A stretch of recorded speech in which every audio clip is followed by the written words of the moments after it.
Yuk jadi bagian dari dakwah kami. Dukung operasional dakwah dan sosial kami, raih pahala amal jariah yang terus mengalir sampai hari kiamat.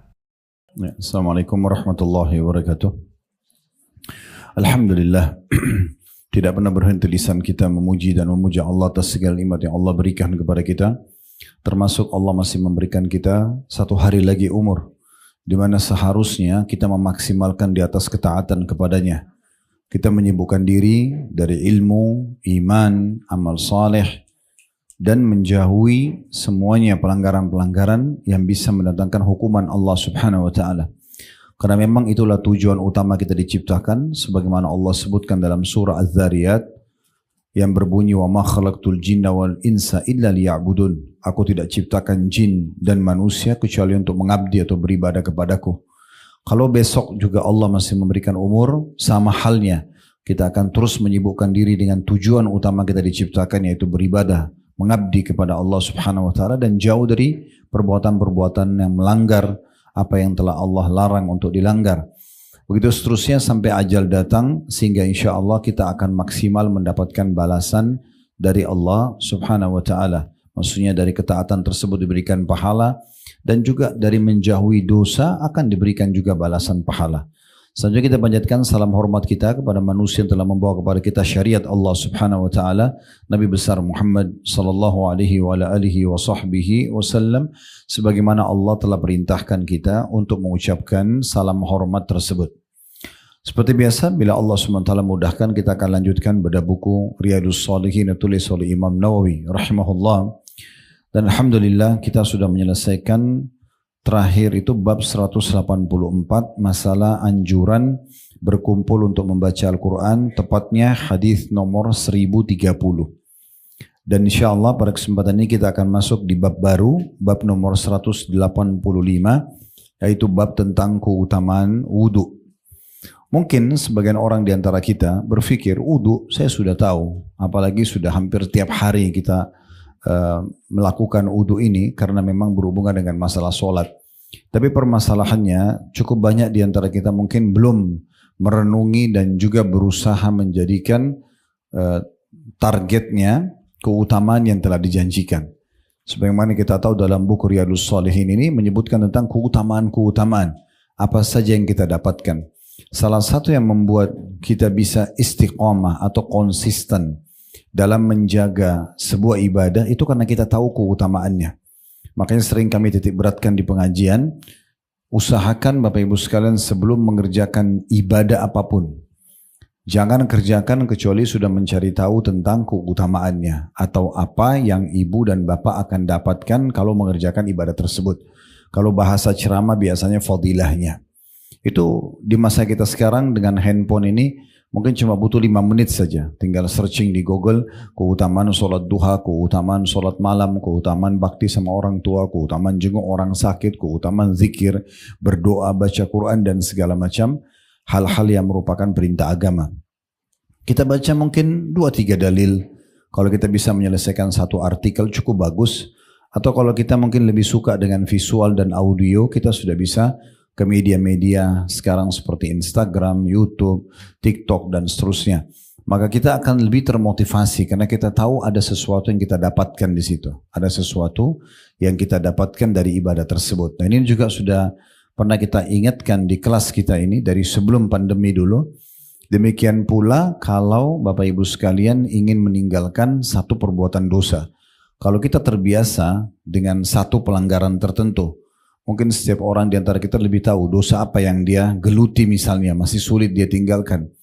Cara sederhana untuk meninggalkannya adalah mencari tahu ancaman Allah di dosa itu. Misal berbohong, misal berzina, misal mencuri, misal riba, atau apa saja. Maka kita tinggal ketik misalnya di Google ancaman orang yang mencuri misalnya, atau orang berbohong, orang berzina. Maka akan keluar banyak sekali artikel. Dan kalau kita baca 2-3 dalil, ya itu sudah cukup untuk menjadi motivasi buat kita agar segera meninggalkan perbuatan dosa tersebut. Dan kalau mau lebih bagus lagi, audio atau visual, itu akan lebih banyak Bapak Ibu bisa dapatkan potongan-potongan ceramah para ulama dan dai kita yang mengingatkan dari perbuatan dosa itu. Nah, ini poin penting yang harus kita garis bawahi. Wudhu walaupun sudah sering kita kerjakan setiap hari, tapi banyak hal yang harus diperhatikan, diantaranya tata cara yang pertama, yang sesuai dengan sunnah Nabi SAW, kemudian keutamaannya yang akan banyak kita sebutkan nanti, serta juga kapan saja kita berwudhu. Nah, 3 poin itu yang harusnya kita perhatikan. Mirip dengan kalau sholat itu kan, supaya Bapak Ibu dapat maksimal pahala, perhatikan 3 hal. Ya, tepat waktunya, tepat bacaan, dan tepat gerakan. Nah, ini akan maksimal pahalanya. Nah, kalau wudhu sama tadi yang sudah kami sebutkan. Kalau tata cara mungkin tidak asing lagi, tetapi memang perlu digarisbawahi ada batas minimal. Seperti pergelangan tangan, itu batas minimal. Jadi harus ibu dan bapak sekalian kalau wudhu pastikan batas minimalnya kesentuh misalnya ya. Jadi bukan hanya sekedar membasahi tangan, tetapi bagaimana kita bisa sampai di batas minimal dan dilebihkan jauh lebih baik. Dilebihkan jauh lebih baik ya supaya batas minimalnya kena gitu ya. Serta juga kita memaksimalkannya. Ya, arti kata betul-betul jari-jari diselat satu sama yang lain, kanan dan kiri, dan jari kiri membantu untuk mengusap telapak tangan bagian atas kanan dan juga bagian dalamnya. Ya, ini poin yang mesti diperhatikan karena sahnya wudhu berarti membawa kepada sahnya sholat.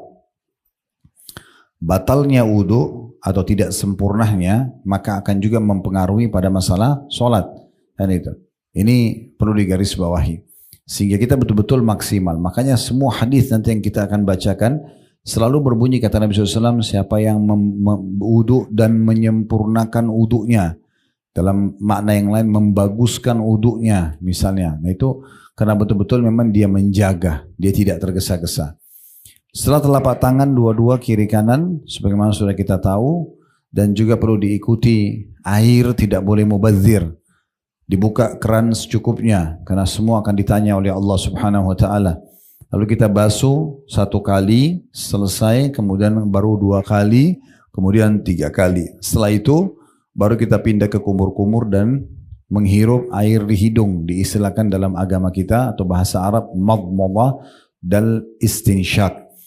Madmadah berkumur-kumur, ya, kumur-kumur bukan hanya masukkan air di mulut lalu dibuang, tetapi ulama menggambarkan dengan memasukkan air ke mulut dan memutar air tersebut ke seluruh rongga mulut, semuanya maksimal baru dibuang. Itu juga dengan istinsyaq, menghirup air di hidung, bukan hanya sekedar dimasukkan. Sebagaimana kata Nabi SAW, ya, kalau kalian sedang istinsyaq atau memasukkan air di hidung, kuatkanlah, kecuali kalian sedang berpuasa. Setelah istinsyaq, menghirup air di hidung, ada namanya istinthar. Istinthar itu mengeluarkan lagi air dari hidung dengan kuat, memasukkan dengan tangan kanan, mengeluarkan dengan tangan kiri.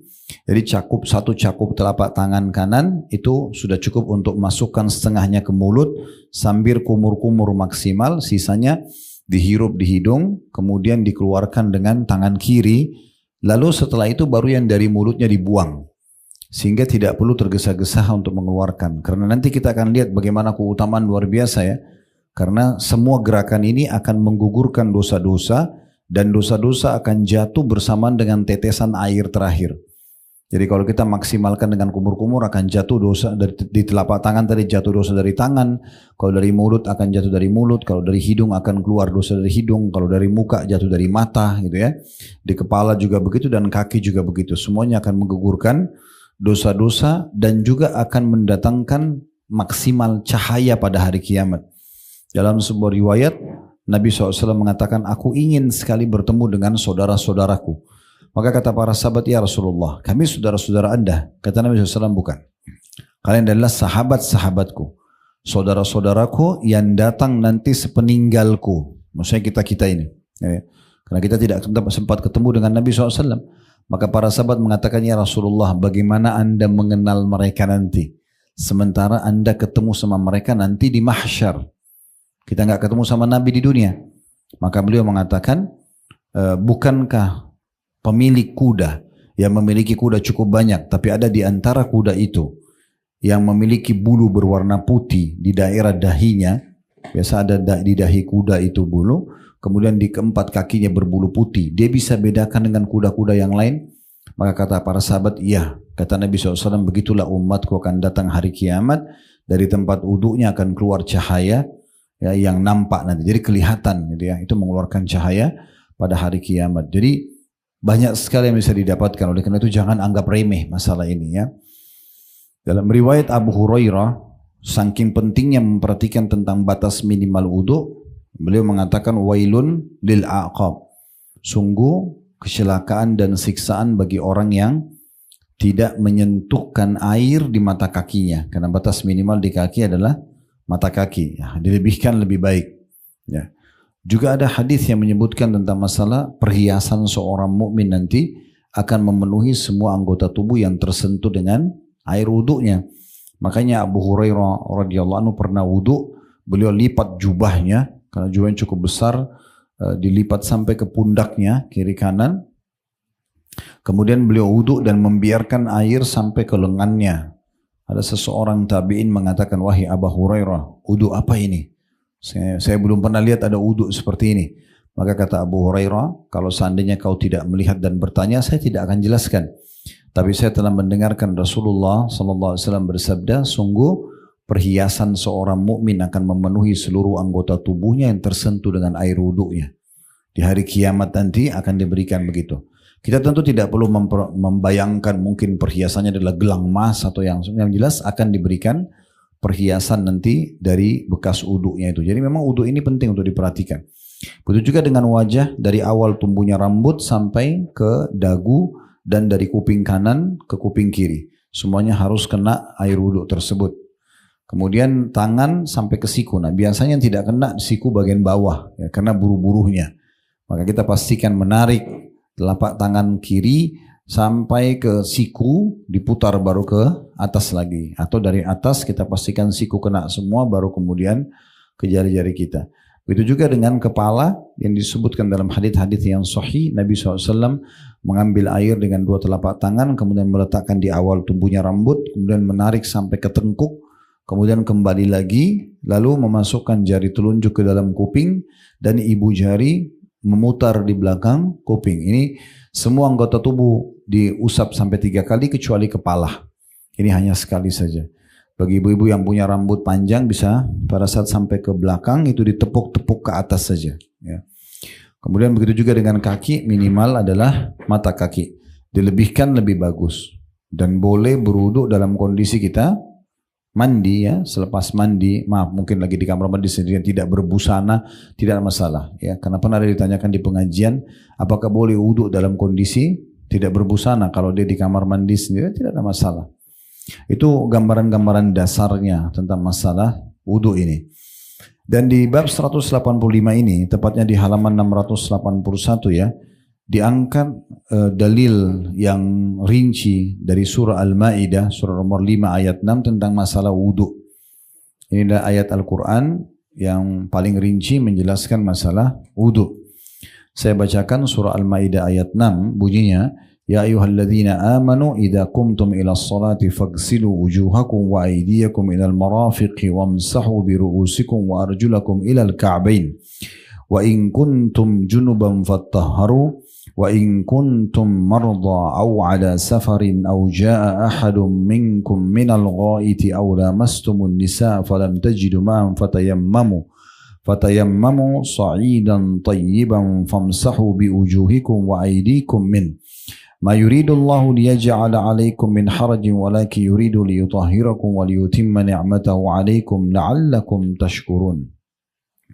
Wahai orang-orang beriman, apabila kalian hendak melaksanakan sholat, maka basuhlah wajah kalian dan tangan kalian sampai ke siku. Dan basuhlah kepala kalian dan basuh kedua kaki kalian sampai kedua mata kaki. Jika kalian sedang junub, maka mandilah terlebih dahulu. Dan jika kalian sakit atau dalam perjalanan atau kembali dari tempat buang air, ya, maksudnya buang air kecil, buang besar, atau menyentuh wanita, ini pendapat ulama ada yang mengatakan menyentuh adalah biologis, ada yang mengatakan menyentuh adalah sentuhan saja. Imam Syafi'i menganggap menyentuh wanita, ya walaupun tidak syahwat, batal semua wudunya. Tapi jumhur ulama mengatakan sentuhan syahwat yang membatalkan. lalu kalian tidak memperoleh air, maka bertayamumlah dengan debu yang baik atau suci. Usaplah wajah kalian dan tangan kalian dengan debu itu.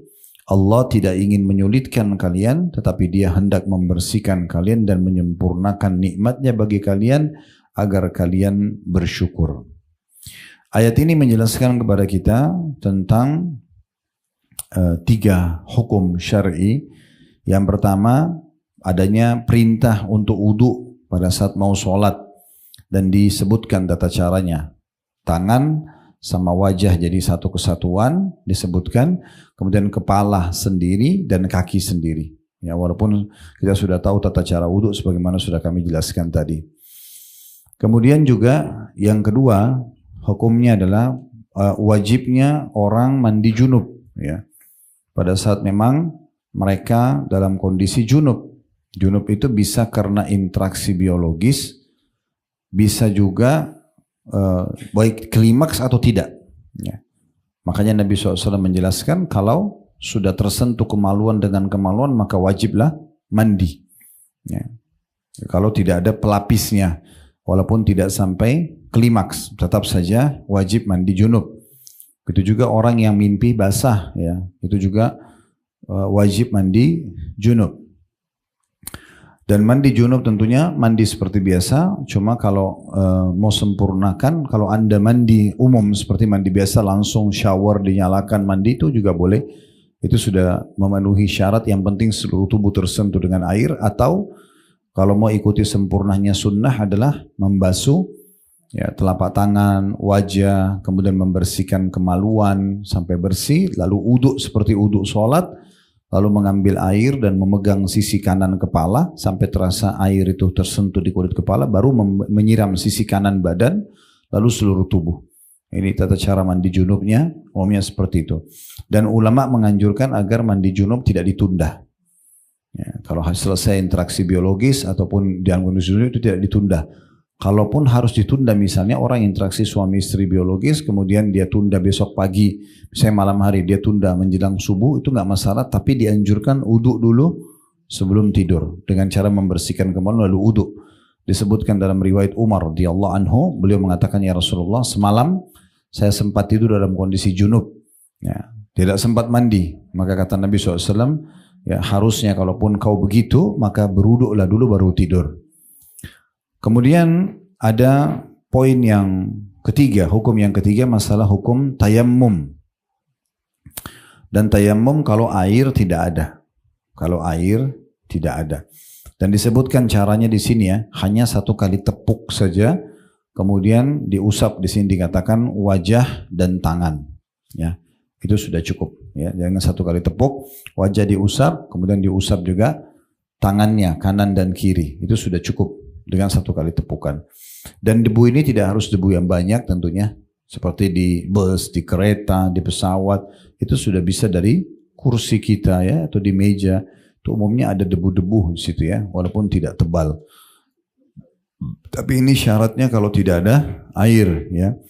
Di masa kita sekarang itu ada fatwa sebagian ulama tentang masalah kalau pesawat itu memberikan instruksi bahwasanya tidak dianjurkan penumpang untuk wudu karena khawatir terjadi basah, becek, mungkin air bisa masuk ke mesin pesawat segala macam.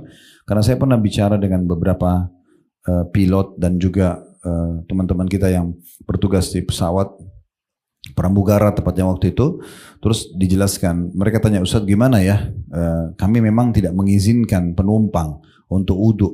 Pertimbangannya apa? Saya tanya. Pertimbangannya karena tidak semuanya faham pakai itu tidak becek gitu ya.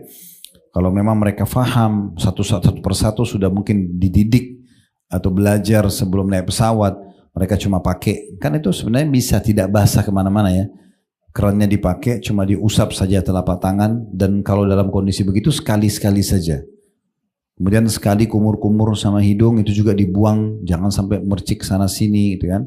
Kemudian juga wajah begitu sekali saja, kepala, tangan sampai siku kanan sekali, kiri sekali, kepala sekali, kaki juga itu diambil air disentuhkan. Apalagi kalau safar pakai kaos kaki, sebelum asal sebelum pakai kaos kaki Bapak Ibu sudah dalam keadaan suci, sudah berwudu ya. Misalnya tadi sebelum keluar rumah Anda sudah wudu, terus maaf di tengah jalan keluar angin atau kebelet kencing, buang air besar, terus batal wudunya. Misalnya sampai di sini begitu. Terus kemudian mau wudu lagi. Nah nanti semua wudu tetap sempurna kecuali kaki. Kaki cukup diusap bagian atas kaos kaki.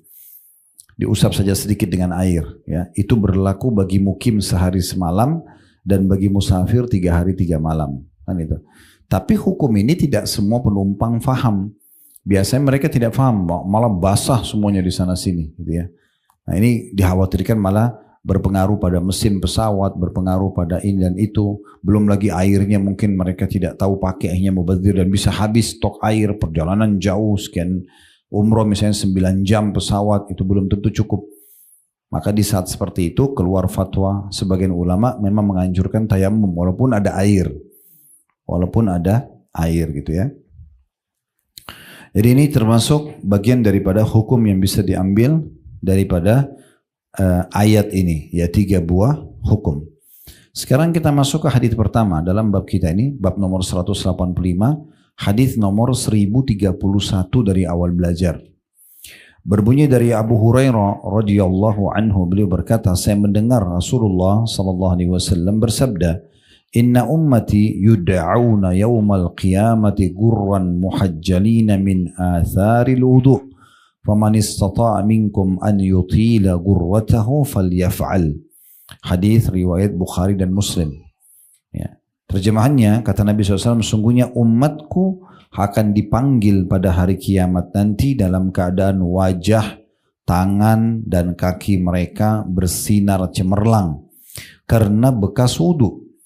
Maka barang siapa di antara kalian yang mampu memperpanjang sinarnya, maka hendaklah dia melakukannya.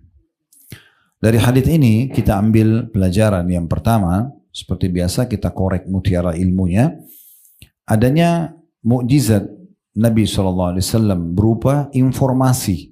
Karena mukjizat Nabi terbagi 2. Ada dalam bentuk informasi, ada dalam bentuk sesuatu yang nampak, yang bisa dilihat orang di masa hidup beliau. Kalau informasi itu terbagi lagi menjadi 3. Ada informasi yang lalu, seperti Nabi SAW menginformasikan tentang umat-umat sebelum kita. Kisah Nabi Musa, kisah Nabi Daud, kisah Nabi Sulaiman dan seterusnya. Kemudian ada hukum-hukum yang turun atau sesuatu terjadi di masa beliau. Dan informasi yang akan datang tentang masalah kematian, tentang masalah alam barzah, tentang masalah hari kebangkitan di mahsyar. Nah itu semua mukjizat dalam bentuk informasi. Atau mukjizat dalam bentuk sesuatu yang nampak di depan mata di masa itu. Seperti pembelahan bulan. Ya, ini pernah kita jelaskan, ibu bisa dan bapak baca dalam surah Al-Qamar. Surah nomor 54. Al-Qamar artinya bulan. Ayat 1 sampai ayat 3 Allah menggambarkan bagaimana prosesi pembelahan bulan di masa hidup Nabi SAW. Kemudian juga keluarnya air dari jari-jari beliau di kesepakatan Hudaybiyah, di wilayah Hudaybiyah pada saat sahabat kehabisan air. Ya, kemudian beliau mencelupkan telapak tangannya ke dalam bejana air, lalu keluarlah air yang banyak yang bisa memenuhi kebutuhan 1.000 orang sahabat. Begitu juga pada saat beliau berdoa dan turun hujan sesaat. Ya, dan sekian banyak mukjizat Nabi SAW, tapi itu hanya terjadi di masa hidupnya beliau. Kalau yang kita sekarang yang kita sampaikan adalah informasi. Nabi SAW sudah memberikan informasi kepada kita, nanti di hari kiamat nanti umatku akan bisa dikenali dari cahaya yang keluar terang benderang dari tempat atau titik-titik wudhu mereka. Pelajaran yang kedua yang bisa diambil, keutamaan wudhu itu sendiri. Karena dia akan mendatangkan cahaya yang terang pada hari kiamat. Oleh karena itu siapapun di antara kita kalau bisa selama dia mampu batal wudu, wudu lagi, batal wudu, wudu lagi, gitu ya, supaya dia tetap dalam kondisi wudu, gitu. Kemudian pelajaran yang ketiga yang terakhir adalah adanya anjuran ya, memperpanjang sinarnya, cahayanya. Ini dengan 2 cara, yaitu pertama melebihkan dari batas minimal. Misalnya tadi ini telapak tangan, ya kita lebihkan, siku kita lebihkan misalnya, kaki sampai mata kaki kita lebihkan sampai ke betis. Nah itu dia perpanjang, ya. Sehingga cahayanya tadinya cuma di sini, itu lebih, kan itu. Dan yang kedua masuk dalam masalah ini adalah maksudnya dia mempertahankan wudunya. Jadi wudu, lalu kemudian dia wudu lagi, kalau batal dia wudu lagi, seperti itulah. Jadi makin lama dia bertahan wudu, berarti kan makin terus ada cahaya wudu itu ya. Misalnya ibu keluar tadi dari rumah pagi sampai sekarang misalnya, sampai bahkan menjelang asar nggak batal wudunya misalnya, itu kan panjang sekali waktunya. Berarti selama itu kita berada di dalam atau memiliki cahaya wudu itu, ya. Jadi maksudnya panjang waktunya, gitu ya. Itu masuk dalam salah satu makna daripada memperpanjang gitu. Makanya Imam Ahmad rahimahullah, beliau pernah begadang semalam suntuk, ya. Beliau tidak tidur waktu itu karena sedang menulis hadis, dan beliau wudunya itu bertahan dari sholat isya sampai sholat subuh. Jadi beliau pergi sholat subuh tanpa wudu lagi karena memang wudunya masih belum batal, ya, dari semalaman gitu ya. Kemudian hadis selanjutnya nomor 2 dalam bab ini, dan ini urutan 1032 dari awal belajar, berbunyi masih dari sahabat yang sama, Abu Hurairah radhiyallahu anhu, beliau berkata, saya mendengar kekasihku Rasulullah sallallahu alaihi wasallam bersabda, tablugul hilyatu minal mu'mini haitsu yablugul wudu. Perhiasan seorang mukmin akan sampai pada tempat-tempat yang dibasahi oleh air wudunya.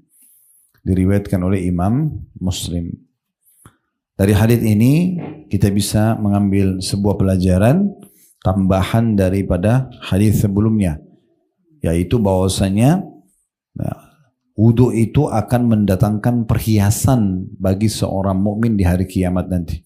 Tapi kita tidak tahu perhiasan itu seperti apa. Tidak usah dibayangkan tuh misalnya gelang emas atau apa gitu. Tapi kita tidak tahu, bisa saja perhiasan itu pakaian yang indah, bisa saja mahkota, bisa saja apa, kita nggak tahu gitu. Tapi yang jelas ini salah satu keutamaan yang akan didatangkan pada hari kiamat nanti, ya, akan mencapai tempat-tempat wudu itu diberikan perhiasan oleh Allah Subhanahu wa ta'ala. Kan perhiasan itu tidak harus selalu emas atau perak ya. Seperti misalnya saya punya kemeja begini misalnya, kemudian saya menambahkan hiasan di kancing baju saya, kan sudah bisa dikatakan hiasan gitu ya. Contoh ya, itu contoh ya. Kemudian hadis nomor 3 dalam bab ini, nomor 1033 dari awal belajar, berbunyi dari Utsman bin Affan radhiyallahu anhu, beliau berkata, Rasulullah sallallahu alaihi wasallam bersabda, man tawadda fa ahsanal wudu kharajat khatayahu min jasadi hatta takhruja min tahti adfarihi. Kata Nabi SAW, barang siapa yang berwudu lalu membaguskan, ini maknanya menyempurnakan, tidak tergesa-gesa, seluruh anggota wudunya yang minimal tersentuh semuanya, ya, maka kesalahan-kesalahannya atau dosa-dosanya keluar dari jasadnya hingga keluar dari bawah kuku-kukunya. Diriwayatkan oleh Imam Muslim. Hadis ini memberikan pelajaran kepada kita Bapak Ibu sekalian rahiman rahimakumullah. Yang pertama, bahwasanya adanya perintah menyempurnakan wudu, nah, tidak gesa-gesa, ya, pelan-pelan aja, tenang saja, ya. Yang penting kita pastikan semua anggota tubuh kita kesentuh, ya, dan ada batas minimal, jangan sampai kurang, ya, supaya semuanya sah. Gitu. Itu namanya menyempurnakan. Jadi tidak tergesa-gesa intinya, memberikan semuanya haknya. Ya. Kemudian yang kedua yang bisa diambil, salah satu keutamaan wudu adalah menggugurkan dosa-dosa. Dan di sini dibahasakan akan keluar kesalahan-kesalahannya atau dosa-dosanya dari jasadnya. Berarti seluruh tubuh. Karena biasa kalau kita menggunakan jasad kita dalam maksiat kepada Allah, maka anggota tubuh ini seperti sedang kena najis atau kalau kita kotoran, maaf ya, bukan najis tapi kotoran. Ya, seperti kalau kita keringat misalnya, seluruh tubuh kita kan keringatan misalnya. Kita kalau mandi seluruh tubuh akan bersih. Nah, ini supaya mudah difahami. Wudu walaupun tidak menyentuh semua anggota tubuh kita, tetapi sudah cukup untuk menarik semua dosa kalaupun ada di tubuh-tubuh kita itu. Karena kan semuanya punya dosa-dosa ya, kesentuh dengan sesuatu yang haram saja dosa, gitu kan? Misal contoh, atau kita menggunakan, ibu-ibu mungkin menggunakan krem bahan-bahan haram, tersentuh kulitnya, apalagi dia tidak tahu pun akan sama, ya. Tapi lebih ringan daripada orang yang sudah tahu misalnya. Tapi kan sudah kesentuh sesuatu yang haram. Nah semua itu akan dibersihkan dan ditarik dosa-dosa tersebut keluar dengan wudu, ya, dengan wudu. Dan yang dimaksud dengan akan keluar dari bawah kuku-kukunya, karena biasanya kuku-kuku itu karena berada di ujung jari-jari kaki dan tangan. Biasanya kalau kita membasuh tubuh kita, apalagi kalau kita berdiri tegak, biasanya air terakhir itu kan netes dari kuku, ya. Maksudnya adalah sampai tetes-tetesan terakhir akan membawa keluar dosa-dosa yang ada di tubuh seseorang. Ini pernah saya sampaikan kisah tapi sudah berapa tahun yang lalu ya. Ada seorang syekh di Saudi, umurnya sudah 80 tahun dan Masya Allah orangnya kelihatannya orangnya sangat bersahaja, orangnya itu berwibawa gitu ya. Nggak kelihatan kalau dia itu punya keterampilan khusus selain ngajar gitu. Satu waktu dia lagi pergi sama murid-muridnya naik kapal di lautan, qadarullah dihantam dengan ombak yang besar, kemudian butuh bantuan, akhirnya dia pun sempat membuka jubahnya lalu membantu semua murid-muridnya untuk berenang dan selamat gitu. Intinya setelah selamat, murid-muridnya sebagian ada yang nanya, Masya Allah dari mana kekuatan ini dengan umur seperti itu ya. Nah, maka dia mengatakan, Alhamdulillah saya tidak pernah menggunakan jasad saya kepada kemaksiatan kepada Allah. Sehingga Allah pun menjaganya. Itu yang juga kisah dari Urwah bin Zubair radhiyallahu rahimahullah, seorang ulama tabi'in, ayahnya Zubair bin Awam, sahabat Nabi yang mulia. Waktu kakinya dipotong, diamputasi gitu kan.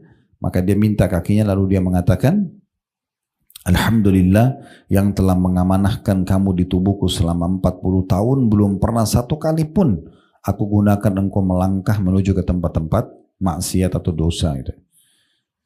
Selanjutnya kita pindah ke hadis nomor 1034, tepatnya hadis nomor 4 di sini di bab kita. Masih masalah wudu dan masih dengan sahabat yang sama dari Utsman bin Affan radhiyallahu anhu. Karena hadis sebelumnya 1033 juga dari Utsman bin Affan. Beliau berkata, "Ra'aitu Rasulullah sallallahu alaihi wasallam tawadda mithla wudu'i hadha, thumma qala, man tawadda hakadha, ghufira lahu ma taqaddam min dhanbihi wa kanat salatuhu wa mashyuhu ila al-masjid nafilah." Saya melihat secara langsung, kata Utsman bin Affan radhiyallahu anhu, Rasulullah sallallahu alaihi wasallam berwudu persis seperti wuduku ini. Kemudian beliau bersabda, barang siapa yang berwudu seperti ini, maka dosa-dosanya yang telah lalu akan diampuni, dan sholatnya serta perjalanannya menuju masjid adalah tambahan kebaikan. Hadis ini diriwayatkan oleh Imam Muslim. Hadis ini, Bapak Ibu sekalian, ada juga riwayat yang mirip dengan ini, yang menyebutkan Utsman bin Affan radhiyallahu anhu di masa beliau menjadi khalifah, setelah Nabi SAW meninggal ya, beliau jadi raja di tahun 23 sampai sekitar 37 Hijriah. Satu waktu beliau pernah minta didatangkan sebuah bejana air, lalu beliau pun untuk uduk tentunya. Lalu beliau tersenyum. Lalu orang-orang semua pada bingung. Didatangkan bejana, orang-orang belum tahu kalau itu untuk uduk tadinya. Dan mereka bingung kenapa Utsman bin Affan tersenyum. Lalu beliau mengatakan, tidakkah kalian tanya kenapa aku tersenyum? Maka mereka mengatakan, iya, kami ingin tanya, wahai Amirul Mukminin, kenapa anda tersenyum? Lalu kata Utsman bin Affan, dulu di saat kami hidup bersama Nabi SAW, maka kami pun pernah seperti ini kondisinya. Nabi SAW minta didatangkan bejana air, kemudian beliau senyum, lalu beliau bertanya, tidakkah kalian tanya kenapa aku tersenyum? Lalu kami bertanya, iya ya Rasulullah, kenapa? Maka kata Nabi SAW, karena Jibril telah datang menyampaikan kepadaku, siapapun yang uduk seperti udukku ini, lalu Nabi SAW contohkan cara wudhunya, ya, maka akan berjatuhan dosa-dosanya bersamaan dengan tetesan air terakhir. Nah, di sini Uthman bin Affan ingin mempraktikkan apa yang beliau dapatkan dari Nabi SAW, gitu ya, mempraktikkan. Dan ini salah satu contoh ta'assi namanya. Ta'assi itu mencontohi dan menciplak sikap dan perbuatan Nabi SAW. Ini ciri khasnya para sahabat, ya. Mereka betul-betul kuat sekali ta'assinya. Ta'assi itu betul-betul fanatik dengan Nabi SAW, tapi yang benar gitu. Apa yang mereka lihat, apa yang mereka dengar, mereka selalu contohkan. Ada contoh yang lain, tapi ini kasus yang berbeda.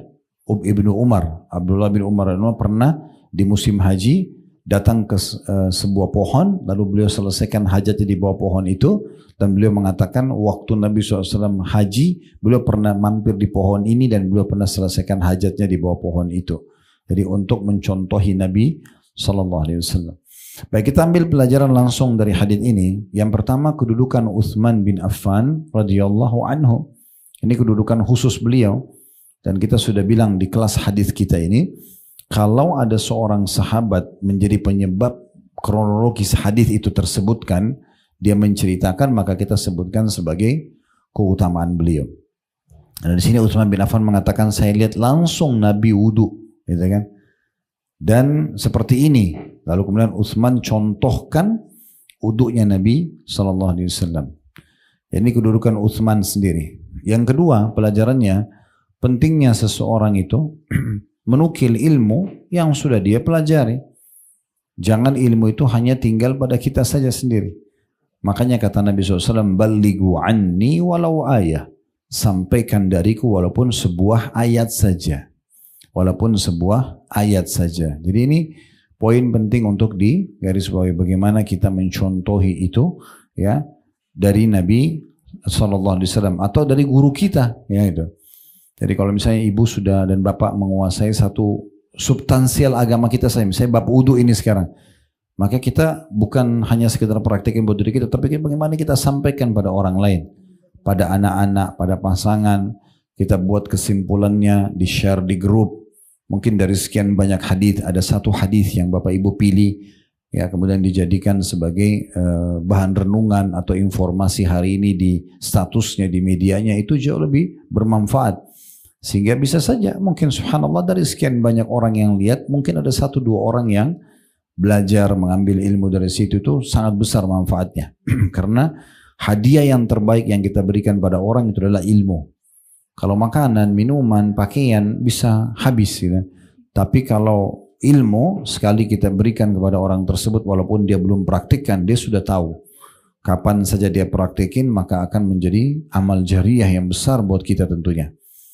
Makanya di sini Utsman bin Affan radhiyallahu anhu menyampaikan apa yang telah beliau dapatkan dari Nabi SAW, ya. Jadi coba belajar untuk berdakwah, menyampaikan, tapi ingat bicara sesuai dengan kapasitas ilmu kita. Kalau kita nggak punya ilmunya, jangan bicara. Cukup di sub bahasan yang kita sudah kuasai saja. Ya. Kemudian pelajaran yang ketiga tentang keutamaan wudu. Ya. Bagaimana kalau kita wudu sesuai dengan wudu Nabi SAW, maka akan menjadi penyebab diampuni dosa-dosa yang lalu. Dosa-dosa yang lalu. Dan sholatnya serta jalannya ke masjid merupakan tambahan pahala. Artinya wudu sendiri pahalanya, jalan ke masjid sendiri pahalanya, sholat di masjid juga sendiri pahalanya. Berarti mereka masing-masing dari ibadah ini punya kedudukan di sisi Allah Subhanahu wa ta'ala. Selanjutnya hadis nomor 1035. Di bab kita ini sampai 1039, ya. Insya Allah kita akan selesaikan. 1035 atau hadis nomor 5 dalam bab ini berbunyi dari Abu Hurairah radhiyallahu anhu bahwa Rasulullah sallallahu alaihi wasallam bersabda, "Idza tawadda'a al-'abdul muslimu awil mu'minu faghassala wajhahu kharaja min wajhi kullu khati'atin nadhara ilaiha bi'ainaihi ma'al ma' aw ma akhiri qatril ma'."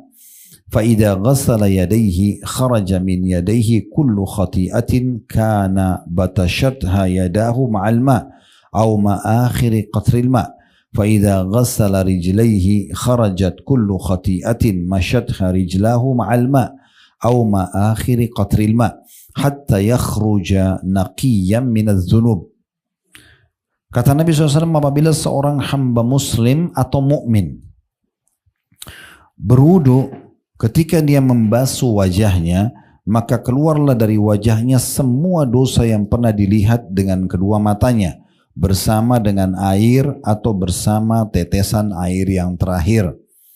Apabila ia membasuh kedua tangannya, maka keluarlah dari kedua tangannya semua dosa yang dia kerjakan dengan kedua tangannya bersama air atau bersama tetesan air yang terakhir. Kemudian apabila dia membasuh kedua kakinya, maka keluarlah semua dosa yang kedua kakinya pernah berjalan menuju padanya, bersama air atau bersama tetesan air terakhir, hingga dia keluar dalam keadaan bersih dari semua dosa. Diriwayatkan oleh Imam Muslim. Hadits ini langsung saja kita ambil pelajarannya. Yang pertama, pentingnya seseorang menjaga secara berurut ya semua gerakan wudu, semuanya, dari telapak tangan, dari kumur-kumur, dari hidung, dari muka, kemudian telapak tangan sampai siku, kepala dan kaki, itu berurut semuanya, dan dia menyempurnakannya. Dia menyempurnakannya karena semua itu akan menggugurkan dosa-dosa. Sudah disebutkan tadi di sini, akan keluar dosa-dosanya kalau dia basuh wajahnya, apa yang dilihat oleh matanya. Ya, kita tidak tahu mata kita sudah pernah melihat dosa apa saja dan ada historinya itu di hari kiamat, maka bisa dibersihkan dengan wudu tersebut. Begitu juga dengan pada saat orang membasuh telapak tangan di awal atau sampai ke siku setelah wajah, semua akan menjatuhkan dosa-dosa yang pernah tersentuh oleh tangannya. Begitu juga pada saat dia membasuh kedua kakinya, maka semua dosa-dosa yang pernah dilalui oleh kakinya akan dimaafkan. Sampai kata Nabi SAW, tidak ada lagi tersisa satupun dari dosa-dosanya. Ini berarti keutamaan wudu, ya. Pentingnya menjaga kesempurnaan wudu itu dan secara berurut dikerjakan. Pelajaran yang kedua yang bisa diambil, bahwasanya dosa-dosa bisa digugurkan, bisa dibersihkan, bisa diputihkan, dan dalam Islam cukup banyak, ya, cukup banyak cara-caranya, diantaranya wudu, diantaranya sholat, dan umumnya amal soleh bisa menjadi pembersih dosa, umumnya. Nah, makanya Allah Subhanahu wa taala mengatakan dalam Al-Quran, innal hasanati yudhibnas sayyiat. Sungguhnya semua amal-amal soleh itu bisa membersihkan dosa-dosa, ya. Kecuali dosa besar. Kalau dosa kecil bisa bersih dengan semua amal soleh. Selain istighfar, selain taubat, juga bisa dengan amal-amal soleh menggugurkan dosa-dosa. Tapi kalau dosa besar nggak bisa.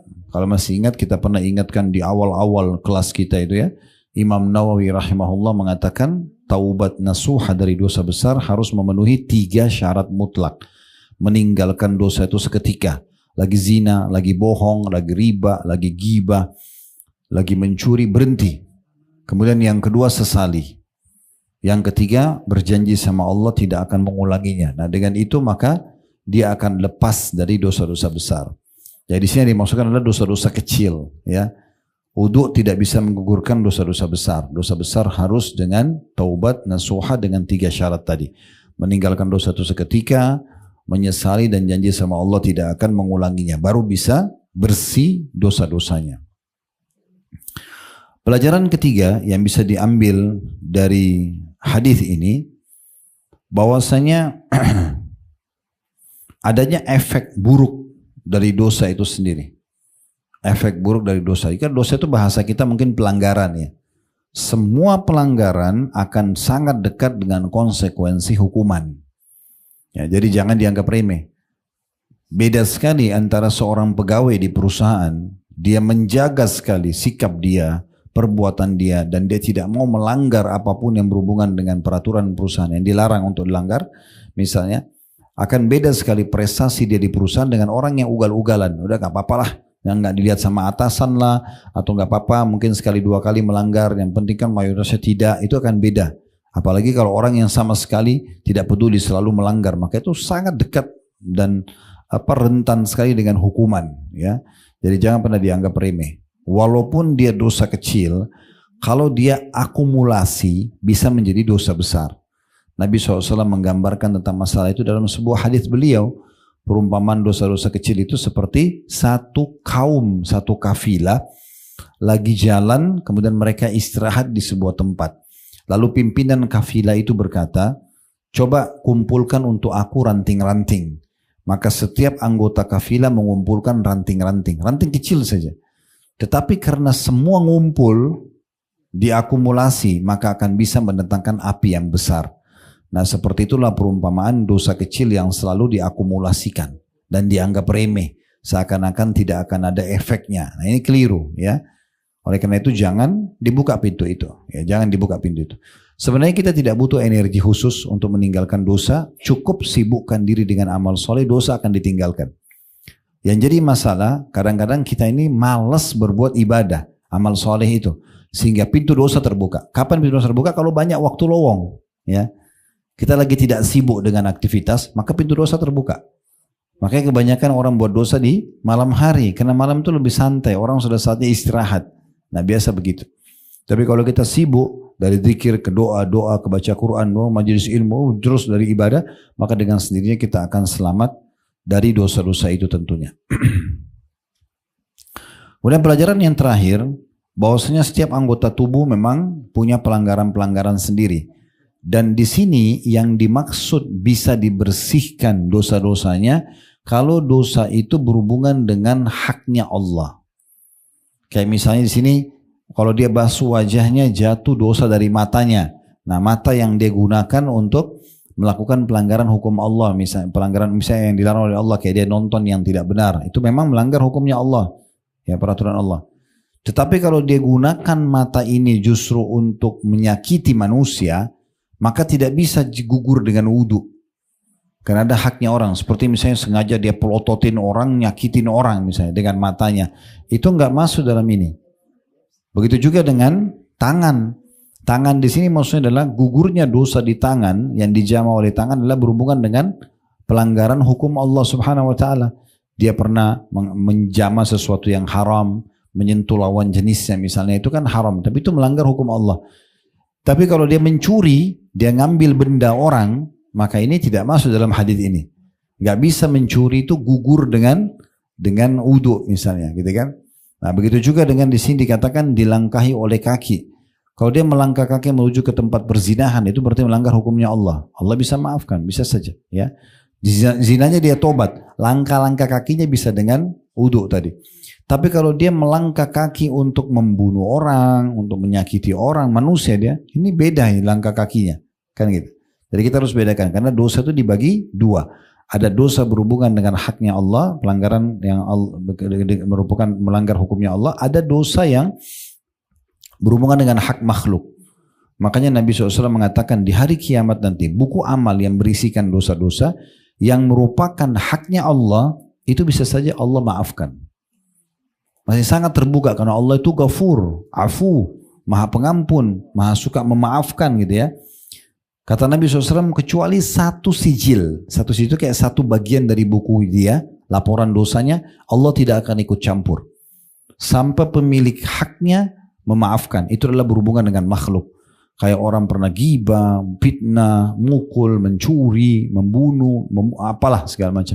Nah itu berhubungan dengan makhluk. Oleh karena itu sering kami ingatkan ya, jangan pernah punya musuh ya.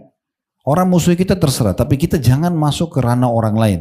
Mencari tahu tentang kekurangan orang lain, masuk ke ranah dia ya, menggibah, memfitnah, menyakiti, itu gak perlu, gak ada manfaatnya sama sekali. Kalau orang lain lakukan pada kita gak ada masalah, kita bisa panen pahala dari dia. Tapi kalau kita melakukan pada orang lain ini jangan ya. Apalagi kalau itu menjadi program hidup tiap hari ya.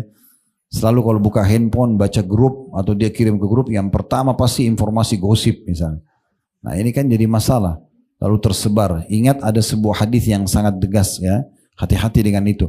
Apalagi kalau kita sebarkan informasi dusta. Ya. Nabi SAW waktu sedang Isra dan Mi'raj diperlihatkan seseorang yang sedang disiksa. Jadi siksanya itu menyakitkan sekali. Dari matanya itu disobek sampai ke tengkuknya. Hidungnya disobek sampai ke tengkuknya.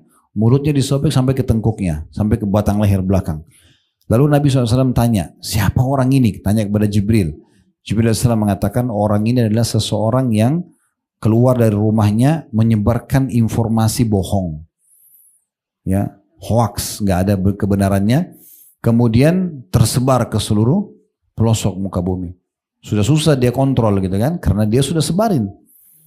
Perkataan itu, kata Imam Syafi'i rahimahullah, sebelum diucapkan, maka fikirkan dulu.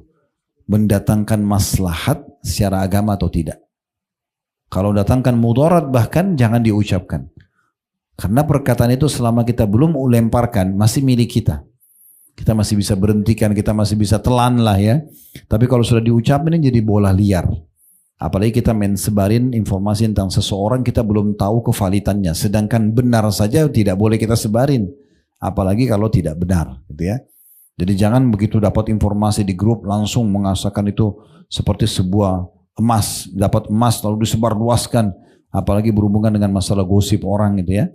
Salah rumah tangganya orang di hari-hari sekarang banyak sekali kalangan artis, kalangan tokoh masyarakat disebarkan aibnya atau kekurangannya di media. Lalu kita ikut-ikutan ya. Itu terjadi pada saat juga ada pilpres, ada pilkada. Ini pilkada waktu dekat, nggak usah masuk-masuk ke ranah itu. Bapak Ibu mau milih seseorang, milih saja yang disukai. Nggak usah cari-cari aibnya orang gitu ya. Belum tentu benar. Ini jadi masalah nanti buat kita tentunya. Jadi harus hati-hati. Karena dosa-dosa ini tidak bisa dimaafkan dengan wudu dan amal saleh, tidak bisa. Taubat nasuha pun belum cukup sampai dia minta keridhaan pemilik hak itu. Baik, hadis selanjutnya hadis nomor 6 dalam bab kita. Ini 1036 dari awal belajar berbunyi. Dari Abu Hurairah radhiyallahu anhu, anna Rasulullah sallallahu alaihi wasallam atal maqbarah faqal, Assalamualaikum dara qaumin mu'minin wa inna insyaallahu bikum lahiqun. Wadittu anna qad ra'ayna ikhwanana. Qalu awalasna ikhwanaka ya Rasulullah? Qala antum ashabi. وإخواننا الذين لم يأتوا بعد قالوا كيف تعرف من لم يأت بعد من أمتك يا رسول الله فقال أرأيت لو أن رجلا له خيل غر محجل بين ظهري خيل بهم ألا يعرف خيله قالوا بلى يا رسول الله قال فإنهم يأتون غرا محجلين من الوضوء وأنا فرطهم على الحوض. Terjemahannya bahwa Rasulullah SAW pernah mendatangi pekuburan. Lalu beliau mengucapkan doa. Semoga keselamatan tercurahkan kepada kalian wahai kaum mukminin penghuni penguburan ini. Insya Allah kami akan menyusul kalian. Aku ingin melihat saudara-saudara kita. Maka para sahabat bertanya, bukankah kami adalah saudara-saudaramu wahai Rasulullah? Beliau SAW bersabda, kalian adalah sahabat-sahabatku, sedangkan saudara-saudara kita adalah orang-orang yang masih belum datang. Mereka maksudnya belum lahir di masa beliau atau belum bertemu dengan beliau. Maka mereka bertanya, bagaimana anda mengenali orang-orang yang belum datang dari umatmu wahai Rasulullah? Maksudnya nanti di hari kiamat. Maka beliau SAW bersabda, beritahukanlah kepadaku seandainya ada seseorang yang memiliki seekor kuda yang putih wajah dan keempat kakinya, yang ada di tengah-tengah kawanan kuda yang hitam pekat. Bukankah dia mengenali kudanya? Mereka menjawab, benar wahai Rasulullah. Maka Nabi SAW mengatakan, sungguhnya mereka akan datang dalam keadaan wajah, tangan dan kaki putih bersinar karena wudhu, dan aku akan mendahului mereka tiba di telaga. Diriwayatkan oleh Imam Muslim. Riwayat ini menjelaskan kepada kita pelajaran yang pertama, adanya anjuran untuk menziarahi kubur, ya, laki-laki atau perempuan ziarah kubur. Ya, enggak, ziarah kubur laki-laki perempuan boleh ziarah, ya. Yang tidak boleh itu dan khilaf ulama perempuan ngantar jenazah, ya. Kalau ziarah kubur nggak ada masalah, ya. Yang penting ziarah kuburnya tidak berlebihan, ya, gitu. Karena sabda Nabi SAW, kuntu nahitukum an ziyarati kubur fazuruha fa inna tudzakkirul akhirah. Di Mekah dulu saya pernah larang kalian ziarah kubur, maka sekarang ziarahilah karena itu akan mengingatkan kalian akhirat, gitu ya. Dan ziarah kuburnya tidak usah dibayangkan Bapak Ibu sekalian harus berdiri di depan kuburannya. Ya, misalnya datang ke dalam lahan kuburan lalu berdiri harus cari kuburannya, tidak. Nabi SAW biasa datang ke pintu gerbangnya Baqi, ya, di depan. Atau misalnya Bapak Ibu lagi lewat saja, naik mobil misalnya, ya, kemudian mampir dengan mobil di depan pagar lalu ngucapin salam lalu pergi, itu sudah ziarah kubur namanya. Itu ziarah kubur dan manfaatnya banyak sekali. Manfaatnya sudah Nabi sebutkan dalam hadis tadi, tudzakiru al-akhirah, mengingatkan masalah akhirat. Karena gundukan tanah dan batu nisan itu, di dalamnya ada manusia yang seperti kita. Mungkin lebih cantik, lebih gagah, lebih pintar, lebih kaya, lebih segala macam, tapi sudah meninggal dunia. Dan kita juga akan sama keadaannya nanti, akan menuju ke sana. Akan menuju kepada kematian juga, ya. Jadi kita harus faham baik-baik masalah itu, kita ambil pelajaran. Juga tentunya kita mengambil pelajaran lain, yaitu tentang masalah segera beramal, ya, supaya jangan terus dengan angan-angan, kelalaian, karena tidak boleh menunda-nunda amal soleh. Nanti saja besok saya baru sholat duha, nanti aja minggu depan saya baru ikut pengajian, nanti saja baru saya tambah hafalan saya, nanti saja saya baru sedekah. Ini nggak boleh dalam Islam. Kalau dalam bahasan ulama di dalam bab kitab kabair, dosa-dosa besar, ini masuk dalam kategori dosa besar. Kalau Bapak Ibu nanti malam bisa hadir di Blok M, alhamdulillah. Kalau tidak bisa ikuti online, ya. Nanti insya Allah maghrib isya sebentar kita akan masuk ke bahasan dosa-dosa besar, masalah menunda-nunda amal kewajiban, ya, amal soleh, menunda sholat, menunda pembayaran zakat, menunda puasa Ramadan, menunda haji padahal mampu, gitu kan, menunda pernikahan bagi yang khawatir terjerumus dalam perzinahan. Ya, menunda banyak kebaikan-kebaikan itu tidak boleh. Amal-amal soleh, apalagi kalau sudah hukumnya wajib, ya. Itu termasuk, jadi tidak boleh. Nah itu orang kalau lihat kuburan, orang punya kesadaran kalau dia harus segera, gitu ya. Dia harus segera. Kemudian yang ketiga, juga menjalankan sunnah Nabi SAW, itu faedah ziarah kubur. Dapat pahala. Selain mengingatkan diri kita, juga kita dapat pahala. Apalagi kalau kita sempurnakan dengan membaca doa ini, ya. Ini ada doanya di sini. Tentu doa kedatangan kuburan cukup banyak, ya. Tapi diantaranya adalah hadits ini yang berbunyi, Assalamualaikum dara qaumin mu'minin. Semoga keselamatan tercurahkan untuk kalian wahai penghuni negeri orang-orang beriman. Wa inna insyaallahu bikum lahikun. Dan kami dengan izin Allah akan menyusul kalian. Tentu ada banyak lafaz. Ada lafaz yang lain, Assalamualaikum ahlal kubur. Semoga keselamatan tercurahkan untuk kalian wahai penghuni kuburan, ya. Wa atakum ma tu'adun, telah datang kepada kalian apa yang telah dijanjikan pada kalian masa kematian. Gadan mu'ajjalun, sampai waktu yang sudah tentukan masa kebangkitan hari kiamat. Wa inna insyaallahu bikum lahikun, dan kami insyaallah akan menyusul kalian, ya. Ada juga lafaz yang lain, Assalamualaikum ahlad diyari minal muslimina wal mu'minin. Semoga keselamatan tercurahkan untuk kalian penghuni negeri orang-orang muslim dan orang-orang mukmin. Wa inna insyaallahu bikum lalahikun. Kami dengan izin Allah akan menyusul kalian. As'alullaha lana wa lakumul afiyah. Kami mohon kepada Allah keselamatan buat kami dan buat kalian. Nah itu cukup banyak pilihannya, ya. Mungkin kita sedang tidak membahas tentang lafaz-lafaz itu, tapi kalau Bapak Ibu lagi ziarah kubur, sunnahnya baca itu. Yang paling pendek yang ini. Assalamualaikum dara qaumin mu'minin wa inna insyaallah bikum lahikun, ya. Itu yang paling pendek, ya. Dan kita bisa menambah dengan doa. Misalnya kita doakan, ya Allah maafkan, ya Allah ampuni misalnya mereka. Dalam bahasa Indonesia pun boleh. Tadi Ibu dan Bapak jalan, gitu kan. Intinya kita ziarah kubur. Nah, termasuk ziarah kuburan Nabi SAW di Madinah. Misalnya kalau kita lagi kebetulan di Madinah, walaupun tidak harus setiap hari, ya. Tidak harus setiap hari dan tidak ada penentuan waktu khusus untuk ziarah kubur. Ini pelajaran yang bisa kita ambil. Yang pertama, adanya anjuran untuk menziarahi kubur dan juga ada adab-adabnya tadi, termasuk membaca doanya. Kemudian yang kedua, adanya penyebutan tentang umat Muhammad SAW yang tidak ketemu dengan Nabi dengan istilah ikhwan atau saudara. Yang hidup semasa dengan Nabi dinamakan ashab, sahabat Nabi, ya. Jadi definisi sahabat itu Bapak Ibu sekalian adalah orang yang melihat Nabi atau bertemu dengan Nabi secara langsung.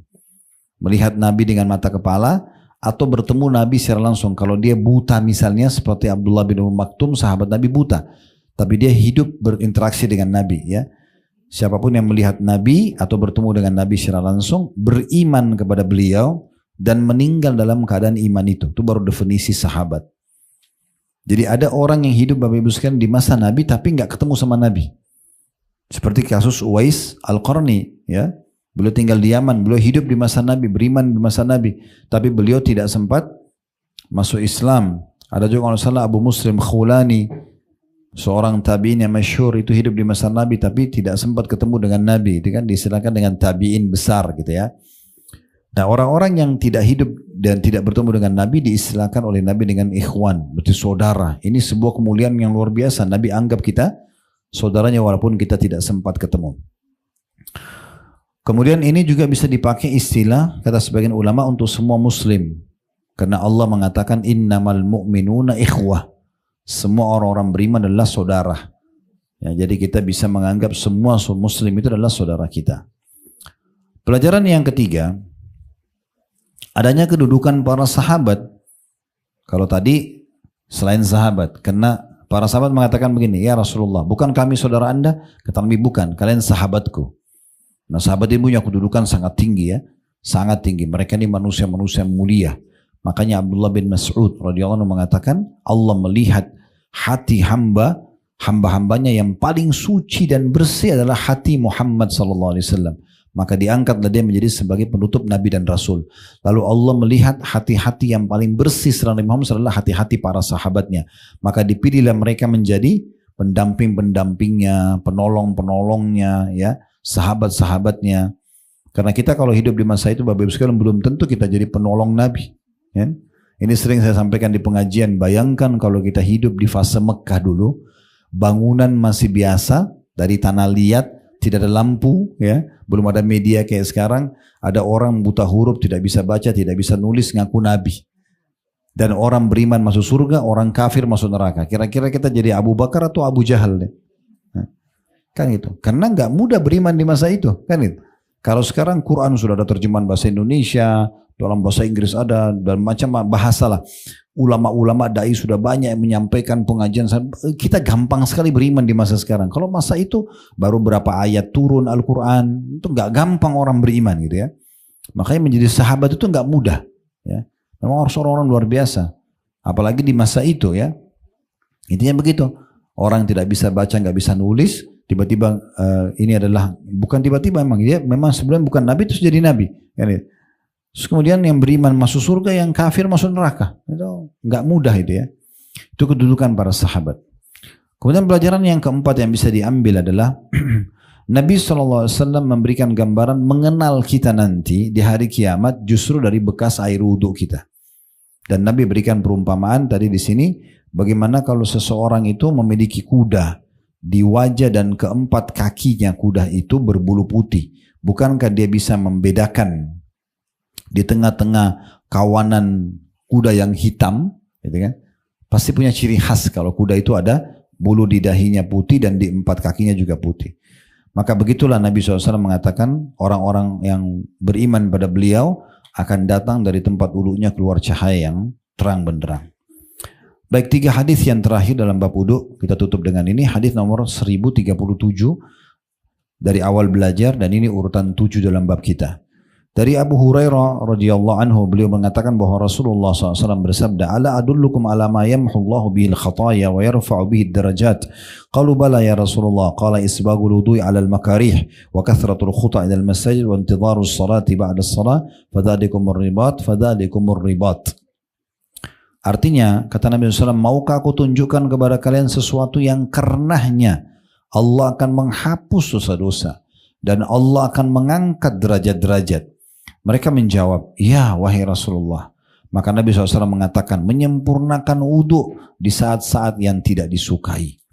Banyak melangkah menuju ke masjid dan menunggu sholat setelah sholat. Yang demikian itu adalah ribat. Yang demikian itu adalah ribat. Diriwayatkan oleh Imam Muslim. Hadis ini memberikan pelajaran kepada kita. Yang pertama, pentingnya seseorang pengajar memiliki retorika dalam mengajar. Dia memilih beberapa retorika.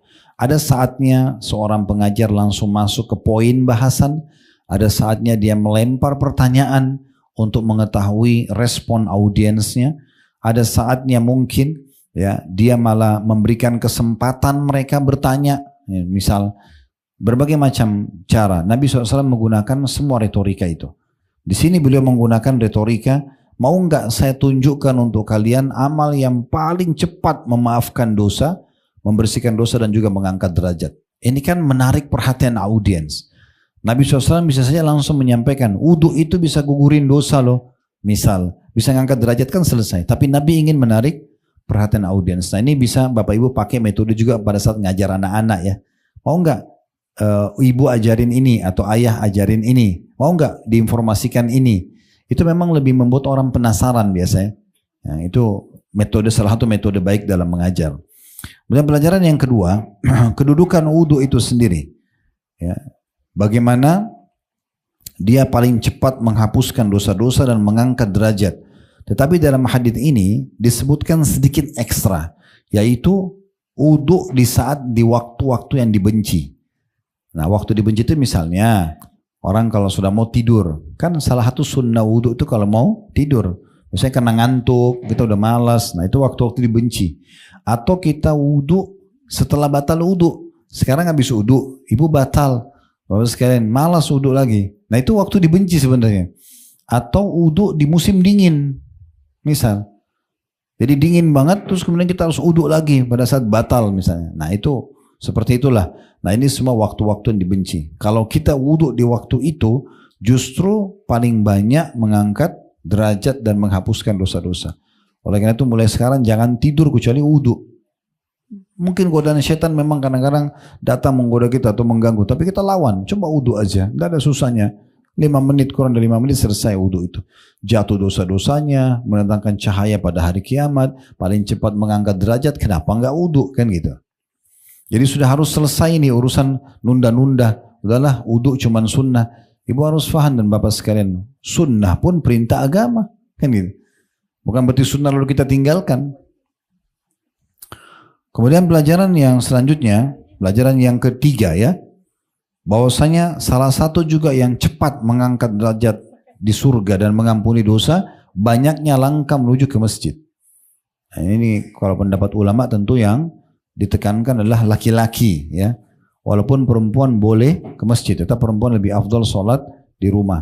Tetapi ini kalau orang melangkah menuju ke masjid, langkah-langkah kakinya ini itu akan sangat cepat mengampuni dosa dan mengangkat derajat di surga. Makanya kata Nabi SAW, setiap orang melangkah menuju ke masjid, satu langkah dicatat pahala dan dihapus satu dosa, dicatat satu pahala, dihapus satu dosa, satu langkahnya, langkah yang satunya itu diangkat derajatnya. Nah seperti itu terus, pergi dan pulang ya. Jadi saya pernah praktekin itu di salah satu rumah dulu yang waktu kami masih ngontrak beberapa tahun lalu waktu awal kembali dari Madinah tahun 2000-an. Itu rumah di sini, masjid di sebelahnya, cuma dipotong dengan jalan saja, ukuran mungkin 2 mobil. Itu menuju ke masjid itu bisa 50 langkah. Saya sengaja hitung gitu ya. Itu pergi 50, pulang 50 langkah. Padahal masjid cuma depan rumah. Itu berapa banyak? Dicatatkan 50 pahala, dihapuskan 50 dosa, diangkat 50 derajat ya. Jadi coba bapak-bapak hidupkan ini ke masjid. Ibu-ibu motivasi suaminya, motivasi anak-anaknya ya untuk ke masjid. Dan perempuan pun boleh sesekali ke masjid. Karena kata Nabi SAW, la tamnau ima Allahi masajidullah. Jangan kalian menahan hamba-hamba Allah wanita untuk menuju ke rumah Allah gitu. Pelajaran selanjutnya yang keempat ya. Yang keempat itu amalan ketiga yang paling banyak menghapus dosa dan mengangkat derajat adalah menunggu sholat ke sholat setelahnya. Kayak misalnya Bapak Ibu duduk antara maghrib isya, gak ada kegiatan lain, gitu kan? Gak ada yang mendesak, udah duduk aja. Walaupun Ibu misalnya di sejadahnya di rumah, bentar lagi setengah jam lagi azan isya, udah duduk aja sambil baca Quran, dengerin ceramah, gitu ya. Duduk nunggu, itu menunggu. Atau bapak-bapak misalnya di masjid, ya, maghrib isya, yang paling gampang itu maghrib isya biasanya karena dekat waktunya ya. Makanya biasa juga pengajian dibuat di maghrib isya. Nah itu kalau kita nunggu, itu kata Nabi SAW, itulah ribat. Nah ribat ini dijelaskan di bab jihad. Di bab jihad disebutkan ribatu yaumin sabila khairu minad dunya wa ma fiha.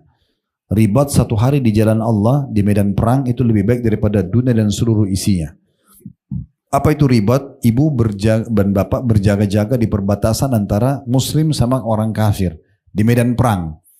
Jadi musuh di sana, kita di sini. Kita lagi berjaga-jaga. Jangan sampai mereka menyerang tiba-tiba. Nah gitu.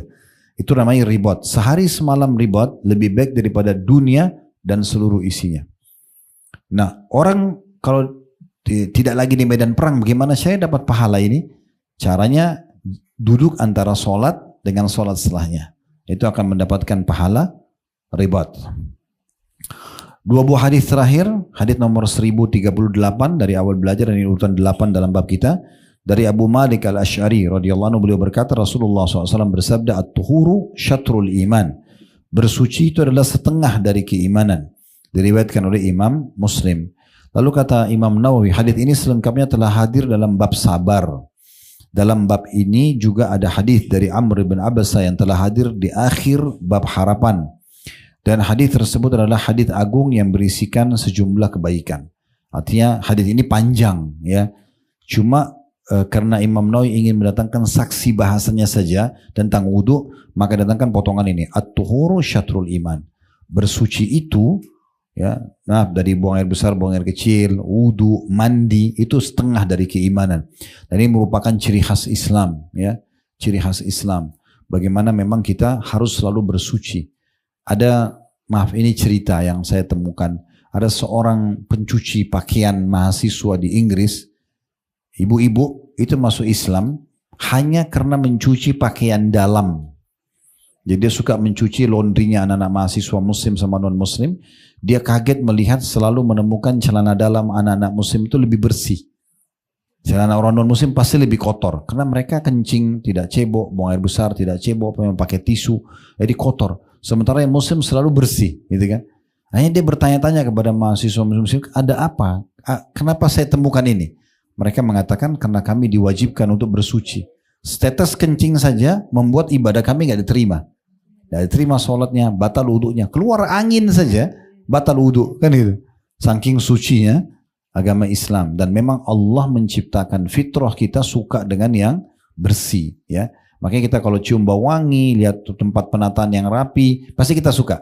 Sebenarnya kita tidak suka bau busuk, tidak suka berantakan, gitu kan. Nah itu semua karena alaminya. Dan Allah dikatakan oleh Nabi SAW, jamilun yuhibbul jamal.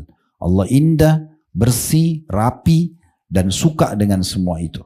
Makanya di surga digambarkan semuanya keindahan. Istana yang rapi, taman-taman, kebun-kebun yang rapi, bidadari-bidadara yang cantik dan gagah. Wah, luar biasa pokoknya. Karena memang Allah memerintahkan kita ke sana. Nah, seperti itulah. Ini ciri khasnya Islam. Ciri khasnya Islam. Jadi kita selalu dalam kondisi bersih, ya. Sama dengan kita pernah jelasin di bab siwak, ya. Itu dalam hadis yang sahih kata Nabi SAW, aku diperintahkan bersiwak sampai aku mengira gigiku akan rontok.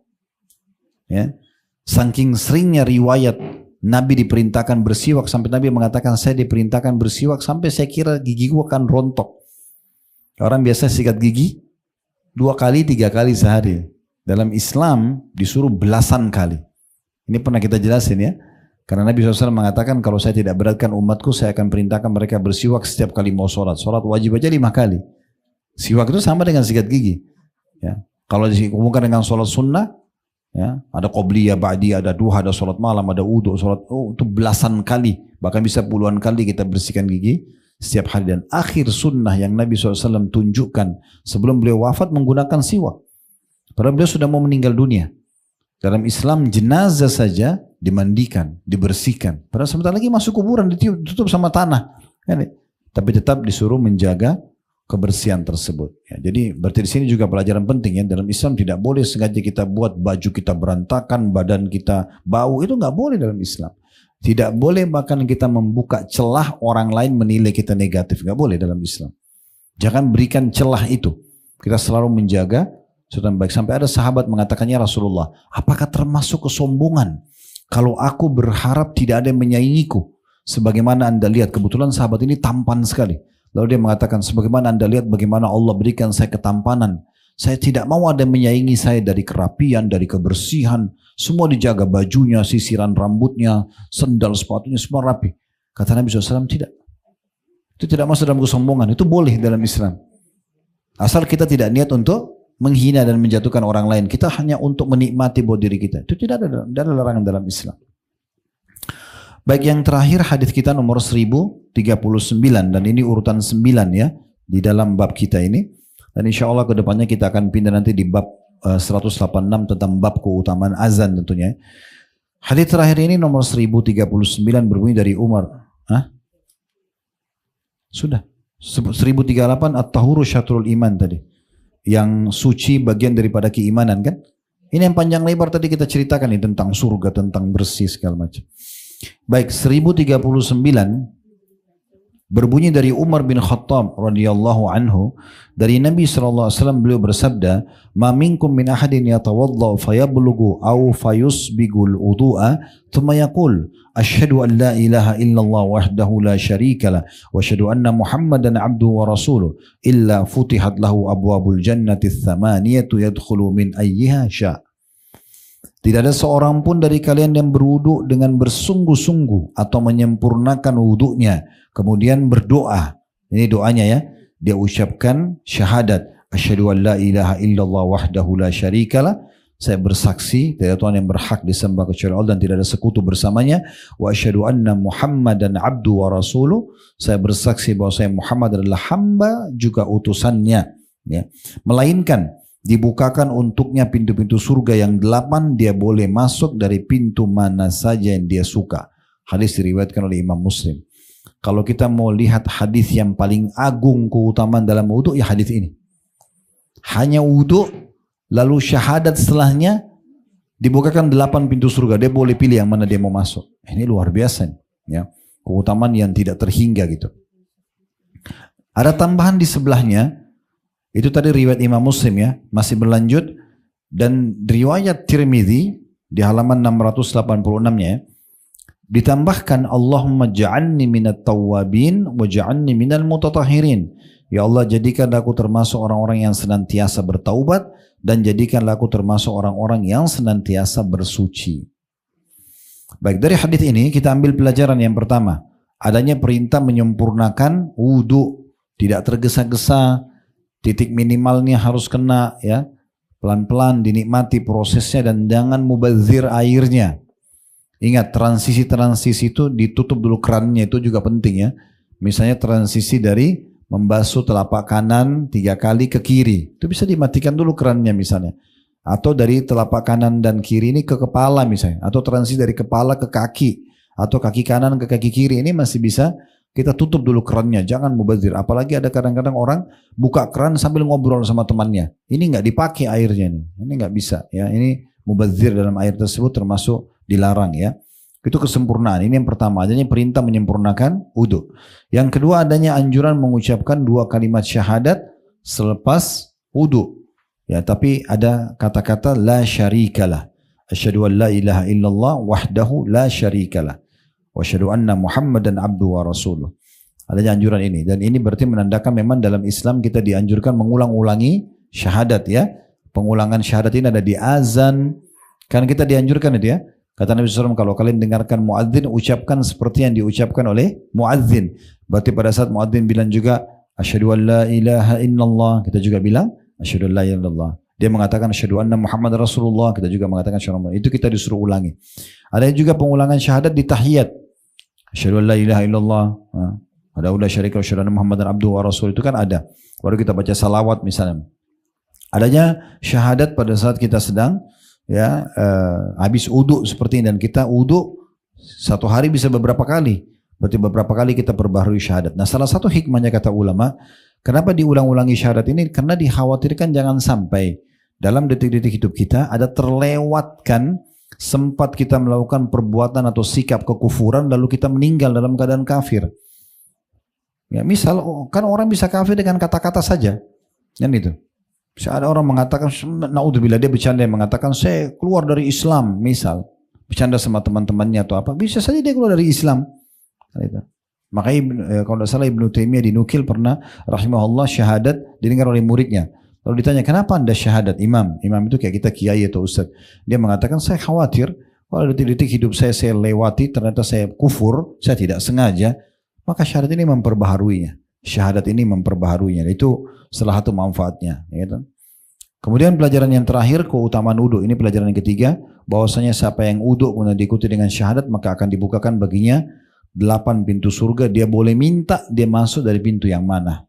Ya, ini termasuk keutamaan, berarti ada jaminan untuk masuk ke dalam surga bila orang melakukan itu. Dan ada di sini ada tambahannya. Pelajaran yang keempat, riwayat Tirmidzi. 3 pelajaran dari riwayat Imam Muslim tadi ya. Kalau riwayat Tirmidzi ada tambahannya, ini pelajaran yang keempat, ya, adanya anjuran agar kita memohon kepada Allah, ya, agar termasuk orang yang selalu bertaubat. Nah, karena kita disuruh bertobat. Allah maj'alni minat tawwabin. Ya Allah, jadikanlah aku menjadi hambamu yang selalu bertaubat. Karena taubat ini luar biasa. Kata Nabi SAW, at-taibu minadz dzambi kaman la dzambalahu. Orang yang taubat dari satu dosa atau sering taubat dari dosa seperti orang yang tidak ada dosanya, gitu kan. Kemudian juga kata Ali radhiyallahu anhu, Al-Quran telah menginformasikan tentang sumber masalah kalian dan solusinya. Lalu orang bertanya, apa yang anda maksudkan? Kata beliau, sumber masalah kalian adalah dosa dan solusi kalian adalah istighfar. Gitu kan. Nah, ini taubat. Pelajaran yang kelima yang terakhir adalah adanya anjuran juga untuk selalu bersuci dan minta kepada Allah agar kita menjadi orang yang suci, bersih, selalu bersih, wangi, bersih, rapi, ya. Ini bagian daripada makna daripada waj'alni minal mutatahhirin, dan jadikanlah aku termasuk orang-orang yang suka bersuci. Dalam Al-Quran Allah mengatakan innallaha yuhibbul mutatahhirin. Allah suka sekali dengan orang yang bersuci. Ya, ini Allahu alam. Begitu saja, kalau ada benar dari Allah, kalau salah dari saya mohon dimaafkan. Subhanakallahumma bihamdika asyhadu an la ilaha illa anta astaghfiruka wa atubu ilaik. Wassalamualaikum warahmatullahi wabarakatuh.